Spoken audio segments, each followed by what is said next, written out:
نحمده ونستعينه ونستغفره ونؤمن به ونتوكل عليه ونعوذ بالله من شرور أنفسنا ومن سيئات أعمالنا ومن يهده الله فلا مضل له ومن يضلله فلا هادي له ونشهد أن لا إله إلا الله وحده لا شريك له ونشهد أن سيدنا ونبينا ومولانا محمدا عبده ورسوله أما بعد أعوذ بالله من الشيطان الرجيم بسم الله الرحمن الرحيم فاذكروني أذكركم واشكروا لي ولا تكفرون آمنت بالله وصدق رسوله النبي الأمين الكريم ونحن على ذلك لمن الشاهدين والشاكرين والحمد لله رب العالمين معزز سامعین کرام، اس آیت کریمہ کو میں نے آپ کے سامنے تلاوت کیا۔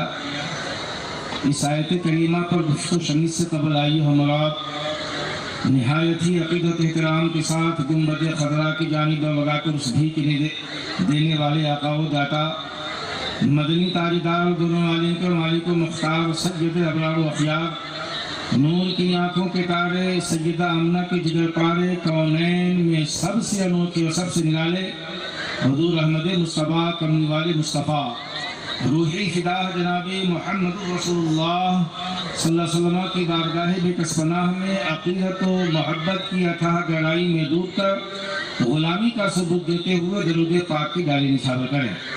اللہم صلی علی سیدنا و نبینا و مولانا محمد طب القلوب و دلائیہا عافیت الابدان و شفائیہا نور الابصار و ضیائیہا وآلہ و صحبہ دائما ابدا۔ جو شے تیری نگاہ سے گزرے درود پڑھ، جو شے تیری نگاہ سے گزرے درود پڑھ، ہر جزو کل ہے مظہر انوار مصطفیٰ۔ اور مریض عشق محمد نہیں دوا کے لیے، مریض عشق محمد نہیں دوا کے لیے، درود پاک ہی کافی ہے بس شفا کے لیے۔ تو مومنوں پڑھتے رہو اپنے آقا پر درود، مومنوں پڑھتے رہو اپنے آقا پر درود کہ ہے فرشتوں کا وظیفہ صلاۃ والسلام، اور میں وہ سنی ہوں جمیل قادری مرنے کے بعد میرا لاشا بھی پڑھے گا الصلاۃ والسلام۔ آئیے نبی کائنات کی بارگاہ میں ایک مرتبہ اور درود پاک پڑھ لیتے ہیں۔ اللہم صلی علی سیدنا و نبینا و مولانا محمد وبارک وسلم صلاۃ و سلام علیک یا رسول اللہ، صلاۃ و سلام علیک یا حبیب اللہ۔ حضرات کرام، میں نے آپ کے سامنے جس آیت کریمہ کا کو تلاوت کیا ہے اس کا ٹرانسلیشن آپ سماعت فرمائیے کہ اللہ تبارک و تعالیٰ اس آیت کریمہ کے ذریعے سے ہمیں کیا پیغام دے رہا ہے۔ پہلے اس کا ترجمہ سماعت فرمائیے، پھر میں اپنی بات کو آگے آپ کے سامنے پیش کروں گا۔ اللہ ارشاد فرماتا ہے فاذکرونی اذکرکم، میرے بندے تم مجھے یاد کرو میں تجھے یاد کروں گا، واشکرونی، اور تم میرا شکریہ ادا کرو، ولا تکفرونی، اور میری ناشکری نہ کرو۔ فرماتا ہے فاذکرونی اذکرکم، میرے بندے تم مجھے یاد کرو میں تجھے یاد کروں، واشکرونی، اب تم میرا شکریہ ادا کرو، ولا تکفرونی، میری ناشکری نہ کرو۔ میرے محترم میرے بزرگوں، اللہ ارشاد فرماتا ہے کہ میرا شکریہ ادا کرو۔ شکریہ ادا کرنے سے کیا ہوتا ہے؟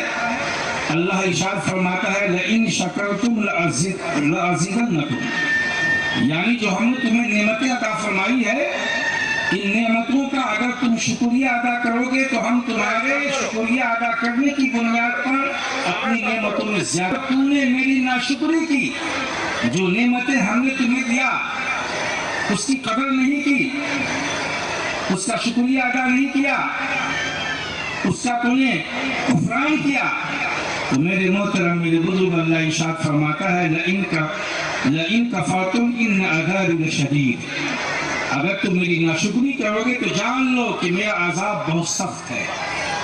حضرات گرامی، اللہ تبارک و تعالی ہمیں پیغام دے رہا ہے کہ تم مجھے یاد کرو میں تجھے یاد کروں۔ سبحان اللہ، یہ بہت بڑی بات ہے۔ اللہ کا ذکر نمازوں کے ذریعے ایسے کیا جائے، اللہ کا ذکر اللہ کے جو اوصاف ہے ان صفتوں کو بیان کر کے کیا جائے۔ میرے محترم میرے بزرگوں، قرآن کریم کی تلاوت کرنا بھی اللہ کی یاد ہے۔ ذکر و اذکار کرنا بھی اللہ کی یاد ہے. رات تاریکی اور مصلی بچھا کے خالق کائنات کی بارگاہ میں 2 رکعت نماز پڑھیے. جتنی اللہ نے توفیق دی اتنی نمازیں پڑھیے، یہ بھی اللہ کی یاد ہے. اللہ فرماتا ہے کہ تم مجھے یاد کرو، میں تجھے یاد کروں گا. یعنی تم مصیبت میں یاد کرو، ہم تمہاری مصیبت کو دور کر کے یاد کریں گے. تم بیماری میں یاد کرو، ہم تمہاری بیماری کا خاتمہ کر کے شفا دے کے ہم تجھے یاد کریں گے. تم پریشانی میں گرفتار ہو کے مجھے یاد کرو، ہم تمہاری پریشانی کو دور کر کے تجھے یاد کریں گے. تو میرے محترم میرے بزرگوں، اللہ کا ذکر، اللہ کا فکر بہت بڑی چیز ہے. یہ خانقاہ جو آپ کے نگاہوں کے سامنے ہے، جس کے عرس میں ہم شامل ہوئے ہیں، میرے محترم میرے بزرگوں، ان خانقاہوں میں بھی اللہ کی یاد دلائی جاتی ہے، اللہ کا ذکر کروایا جاتا ہے. صبح کو اللہ کا ذکر کروایا جاتا ہے، دوپہر کو اللہ کا ذکر کروایا جاتا ہے، شام میں ذکر کروایا جاتا ہے. اور جو مریدین خاص ہوتے ہیں اس کی رات کے خلوتوں میں اور رات کی تنہائی میں اس سے ذکر کروایا جاتا ہے. تو میرے محترم میرے بزرگوں کو ذکر اسی لیے کروایا جاتا ہے تاکہ آپ اللہ کو یاد کرو اور اللہ تبارک و تعالیٰ آپ کو بھی یاد فرمائے گا. تو میرے محترم میرے بزرگوں، اللہ کے ذکر سے انسان کو روح نہیں موڑنا چاہیے. اور ذکر سے کیا ہوتا ہے آپ کو معلوم ہے؟ روح جب بیمار ہو جائے تو اللہ کا ذکر کیجئے، روح کے اندر طاقت پیدا ہو جاتی ہے. جب آپ کی باڈی میں ویکنس ہو، کمزوری ہو، تکلیف ہو تو ڈاکٹر سے رابطہ قائم کیجئے. ڈاکٹر آپ کو میڈیسن دے گا، ڈاکٹر آپ کو دوا دے گا جس سے آپ کا بدن بھاری مضبوط قوی ہو جائے گا. لیکن جب روح بیمار ہو جائے تو اس کے لیے کیا کرنا پڑے گا؟ روح بیمار ہو جائے تو اس کے لیے میڈیسن کا استعمال نہیں کرنا پڑے گا، خانقاہوں میں آنا پڑے گا. اللہ کے ولیوں اور اللہ کے مخصوص بندے پیر پیغمبر کا ہاتھ اور ان کے مقدس جوتیوں کو سیدھا کر کے اللہ کو یاد کیا جائے گا تو اللہ تبارک و تعالیٰ روح میں طاقت اور یعنی توانائی عطا فرمائے گا. تو اللہ کسی سے کیا ہوتا ہے؟ روح تازگی پاتا ہے، روح کے اندر طاقت پیدا ہوتی ہے، روح میں میرے محترم میرے بزرگوں روشنی اور روشن و مجلہ ہو جایا کرتا ہے. میں آپ کو بتاؤں، اس کی دلیل آپ کے سامنے پیش کرتا ہوں. مدینہ کی گلی ہے، مدینہ کا مقدس مقام ہے. ایک سائل ایک فقیر کے پاس چلا گیا اور اس نے اللہ کی یاد میں اپنے آپ کو مشغول کیے ہوا ہے، اور جب اس کو بھوک لگتی ہے تو سوکھی روٹی کو پانی میں بھگا بھگا کے کھا رہا ہے. سائل ہے، فقیر ہے. ان کی بارگاہ میں گیا اور جانے کے بعد عرض کیا کہ حضور بھوکا ہوں، مجھے کچھ کھلائیے، اللہ کے نام پہ عطا فرمائیے. لیکن اللہ کے وہ بزرگ جو اللہ کی یاد میں مشغول ہو کے اپنے آپ کو نہیں اور کمزور کر لیا تھا، لیکن آپ کی روح مضبوط تھی، آپ کی روح طاقتور تھی.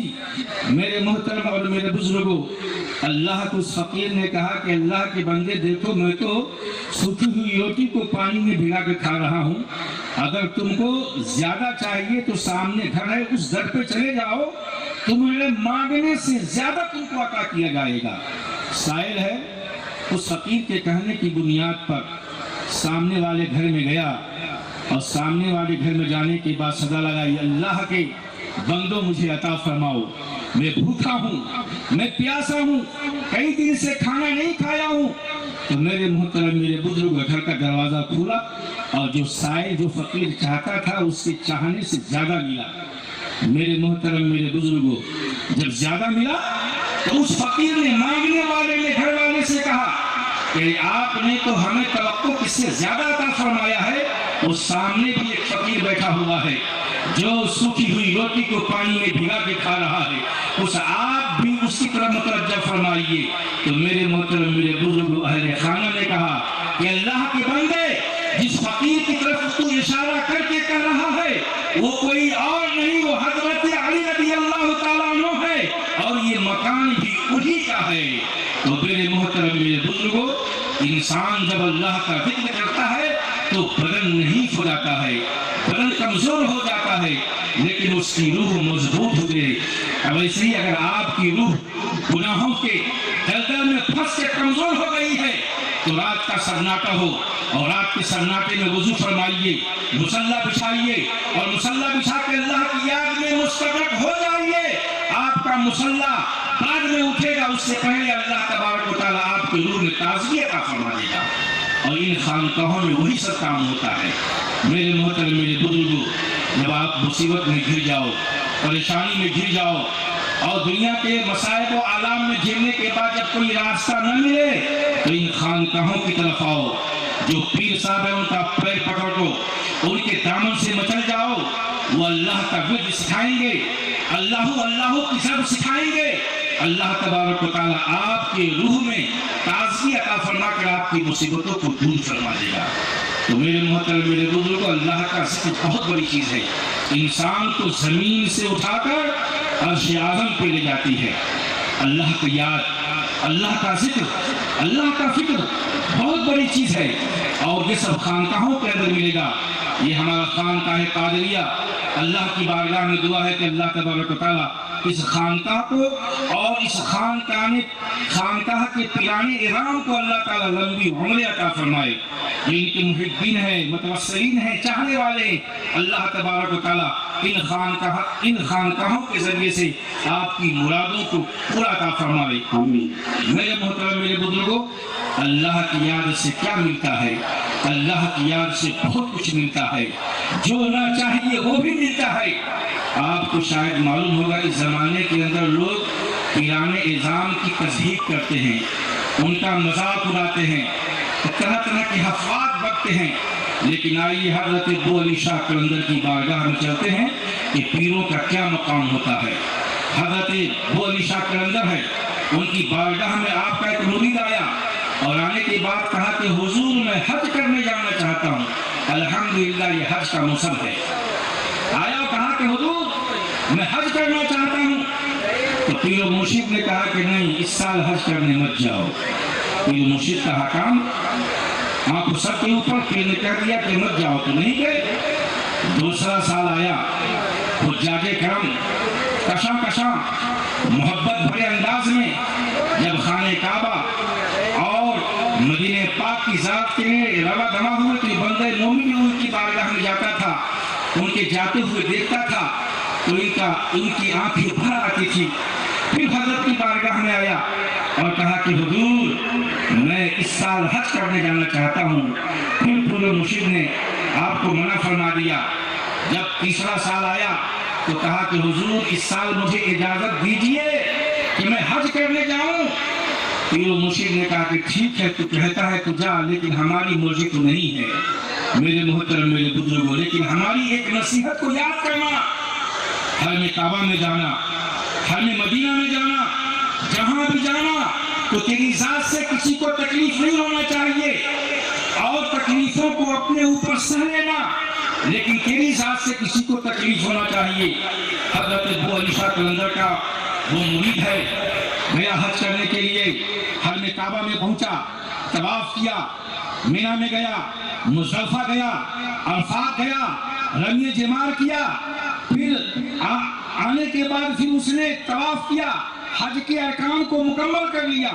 مکہ میں تھا تو کہا کہ میرے پیر و مرشد نے کہا تھا کہ کسی کو اپنی ذات سے تکلیف مت دینا، ہم نے اپنی ذات سے کسی کو تکلیف نہیں دیا ہے۔ اب کشا محبت بھرے انداز میں مدینہ پاک میں آتا ہے، اور مدینہ پاک میں آنے کے بعد گنبد خضرا کی سنہری جالیوں کو دیکھتا ہے، بارگاہ میں حاضر ہوتا ہے، صلاۃ و سلام پیش کرتا ہے۔ لیکن میرے محترم، میرے بزرگوں، جیسے ہی صلاۃ و سلام پیش کرنے کے بعد جب دروازے سے نکلتا ہے، ایک بھیڑ آتی ہے، ایک مجمع آتا ہے، اور اس کو ایسا دھکا دیتا ہے کہ وہ دروازوں کے ذریعے سے وہ باہر گر جاتا ہے۔ میرے محترم، میرے بزرگوں، میں اس زمانے کے مدینے کی بات نہیں کر رہا ہوں، اب تو وہاں جائیے تو الحمدللہ نور ہی نور ہے، ہر طرف اللہ کی رحمتوں کی بارش ہو رہی ہے۔ لیکن میرے محترم، میرے بزرگوں، جو تعمیرات اس زمانے کے اندر ہے وہ اس زمانے کے اندر نہیں تھی۔ ایک دھکا آیا، حضرت ابو علی شاہ قلندر کا وہ مرید ان دھکوں کے طفیل وہ باہر گرتا ہے. ایک کتا تھا, کتا کے اوپر گرا اور کتا چیختا ہوا چلاتا ہوا وہاں سے چلا گیا. جانے کے بعد میرے محترم میرے بزرگوں, حضرت ابو علی شاہ قلندر کے اس مرید نے اپنے آپ کو سنبھالا اور یہ کہا کہ میرے پیر و مرشد نے کہا تھا کہ تم حج کرنے کے لیے جاؤ, مکہ میں جانا, مدینہ میں جانا, لیکن اپنی ذات سے کسی کو تکلیف دینا نہیں. میں مکہ میں کسی کو تکلیف نہیں دیا, یہاں بھی کسی کو تکلیف نہیں دیا ہوں. یہ اور بات ہے کہ میں گرا ہوں, لیکن میں ایک کتے کے اوپر گرا ہوں. اب ان باتوں کو لے کے پھر وہ ہندوستان کی دھرتی پہ آتا ہے, پیر و مرشد کی بارگاہ میں جاتا ہے, پیر و مرشد کو سلام پیش کیا. پیر و مرشد رونے لگے اور کہا کہ میں نے تم سے کہا تھا کہ اس سال بھی حج کرنے کے لیے مت جاؤ, لیکن تو بضد ہوا. تیرے ضد کرنے کی بنیاد پر میں نے کہا تھا کہ جاؤ حج کرنے کے لیے. ارے تو حج تو کیا ہے, لیکن تو نے اپنی ذات سے کسی کو تکلیف دیا ہے. کہا کہ حضور میں نے مکہ میں کسی کو تکلیف نہیں دیا, میں نے مدینہ پاک میں کسی کو تکلیف نہیں دیا. ہاں یہ اور بات ہے کہ رسول کائنات کے مزار مقدس میں جب صلاۃ و سلام کی ڈالی پیش کر رہا تھا, ایک مجمع آیا, ایک بھیڑ آیا, اس نے دھکا دیا اور میں دھکے کی حالت میں ایک کتے کے اوپر گرا ہوں, لیکن اس کتے کے علاوہ میں نے کسی اور کو تکلیف نہیں دیا ہے. میرے محترم میرے بزرگوں, میرے آنے والی بات کو سماعت فرمائیے اور اپنے دل میں پیروں کی محبت کو قائم دام کیجیے کہ پیر کا مقام کیا ہوتا ہے, ان کی عظمتیں کیا ہوتی ہے, ان کی شان کیا ہوتی ہے, ان کی شوکت کیا ہوتی ہے, وہ کس روپ میں کہاں کہاں رہتے ہیں. کبھی وہ خانقاہ قادریہ میں رہتے ہیں اور آنکھ کو بند کرتے ہیں اور پوری کائنات کی سیر کرتے ہیں. حضرت ابو علی شاہ قلندر نے کہا کہ اے میرے مرید, تو جو کتا کہہ رہا ہے, جس کتے پہ تو گیا تھا کوئی وہ اور کتا نہیں تھا, وہ تیرا پیر و مرشد حضرت ابو علی شاہ قلندر تھا. اور کہا کہ تیرے گرنے سے جو میرے بدن میں چوٹ لگی ہے, دیکھو یہ میرا بازو کھلا ہوا ہے. تو میرے محترم میرے بزرگوں, مدینہ کے کتے کو بھی معمولی کتا مت سمجھو, حضرت ابو علی شاہ قلندر ہے. رسول کائنات کی بارگاہ میں اس صد کی شکل میں وہاں پہ حاضر ہیں. کیا جانے اللہ کے بندے, اللہ کے ولی, پیرانے نظام کب اور کس وقت کس حالت میں ہوتے ہیں. تو میرے محترم میرے بزرگوں, پیروں سے وابستہ رہیے, پیروں کی محبت اپنے سینے میں گامزن کیجیے. پیروں کی محبت آپ کے سینے میں رہے گی, خانقاہ کی محبت آپ کے سینے میں رہے گی, تو آپ کا ایمان محفوظ رہے گا, آپ کی نماز محفوظ رہے گی, آپ کی تلاوت قرآن کریم محفوظ رہے گی, آپ کا ذکر و اذکار محفوظ رہے گا. اور جب بھی آپ مصیبت و پریشانی میں گرفتار ہو, اللہ کا ذکر کیجئے. اللہ تبارک و تعالیٰ اپنے ذکر کے ذریعے سے آپ کی تمام مصیبت و پریشانی کو دور فرما دے گا. السلام علیکم ورحمۃ اللہ وبرکاتہ.